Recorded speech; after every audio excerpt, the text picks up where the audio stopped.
And good morning, class. So before we go into our lesson, we're going to start with our SEL, our social emotional learning check-in. So from 1 to 10, 0 to 10. From 0 to 10, I want you to tell me where you are on that scale. 0 being the worst, meaning you're low, and then 10 meaning you're high, meaning you're feeling good, positive, happy, excited, all of that. So take a second to just think about how you're feeling in this very moment. Are you at 0? Are you at 5? Are you at 10? What are you? If I were to go, I would say right now I'm about maybe an 8. I would say an 8 because overall I'm feeling pretty good. I'm feeling pretty positive. Today's my birthday, so that's a pretty cool thing. So like that's kind of why I'm at 8, so I'm on the higher end, but I'm not a 10 because I gotta stay inside. I can't go anywhere. So that's why I would say I'm an 8. Please comment below and put what you are. So if you feel like you're an 8, put an 8. If you feel like you're a 10, put a 10. If you feel like you're any other number, put that number. Thanks. Now that we're done that part, we can move on to our video lesson. So for today, I'm just gonna focus on some key terms that gets addressed in some of your TDQs, which are the assignments that I have attached in Google Classroom for you guys to complete. So you might come across some, if not all, of these terms: line, color, and scale. Line. But what is line? When we're talking about line in reference to a piece of art, a work of art, what are we addressing? So when we're talking about line, we're talking about literally the lines. They are curved lines, they are straight lines. They are higher quality of definition that are in lines, that are embedded in artwork. And so the importance of lines is that it can help focus our attention on whatever artwork. Is there some type of perpendicular line? Are they intersecting? Do we see a point? Do we see a peak? Is it a triangle? Is it a pyramid? For example, in the Sphinx photo that is in Wit and Wisdom, in that you see a lot of lines. You see a lot of connections, right? So a line is a big piece of that particular artwork. Another key term that we see in some of our TDQs is color. Now, color is a word that we use a lot. We all know what color is, right? Red, green, color. It's a quality such as red, blue, green, etc. that you can see when you look at something. So when you're looking at a photo, a painting, what have you, one of the first things that you typically notice is what? Yes, the color of it. If you're looking at this video, you're watching me, you see, oh, Mr. Moore has on this burgundy shirt, he has some black hair, he has a brown skin tone, a light brown skin tone. These are some of the notices that you have, right?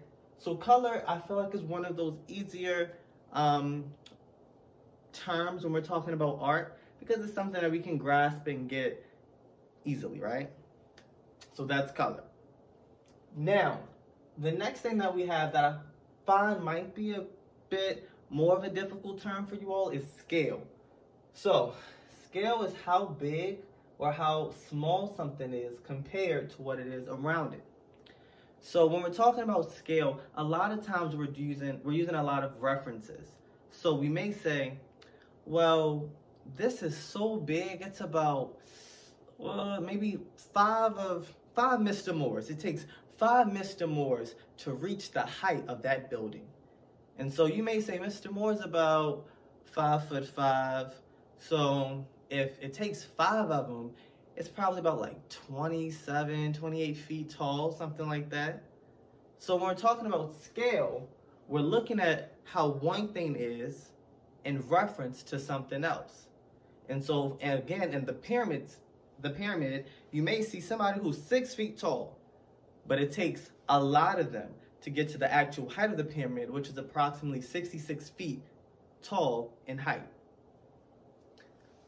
Let's look at some items that I have in my house that we could probably use the terms in this video to connect with some of the visuals that I have here. Let's start with this, it's smaller. So let's look at this little Sharpie box that I have. I'm gonna keep it here in the frame for you all. I want y'all to take some time, like 10, 15 seconds, to look and to analyze at the Sharpie box and tell me what you notice. Comment on here, what do you notice about the Sharpie box? What do you see about the, what do you notice about the lines, the color, maybe the scale? So, when I look at this, I would probably say lines are definitely incorporated in this. So my eyes, I would say, go to the actual Sharpie.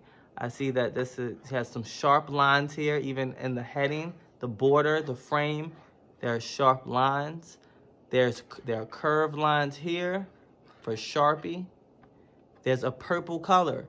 So when I look at this, I see that most of it is white. It's like a white background. Then you have a black Sharpie that's written in black. And then you have this purple color that's on the inside for the writing. Let's look at this. Y'all know I have a cat, so I had to have something cool. And I'm just gonna read it as well. You can't buy love, but you can rescue it. That's cute. So let's look at this. What do you notice about this in reference to the color, the lines, the scale? I would say it's definitely, I mean, the lines are pretty simple. It's a square, it's a box. Pretty simple use of lines. Some curves, obviously, in the cursive in regards to the actual text. That's within this, I guess, illustration. Now, scale. Now, to help you all with scale, I want y'all to look at the Sharpie box and then look at this that I have. When I put the Sharpie box right here, what do you think about the scale in regards to the Sharpie box and this piece of artwork that I have in my house? How many Sharpie boxes, if it's lined up like this, do you think it would take to get to the top of this? I would probably, let's see. I would say about 3. So it takes about 3 of these laid out in this position.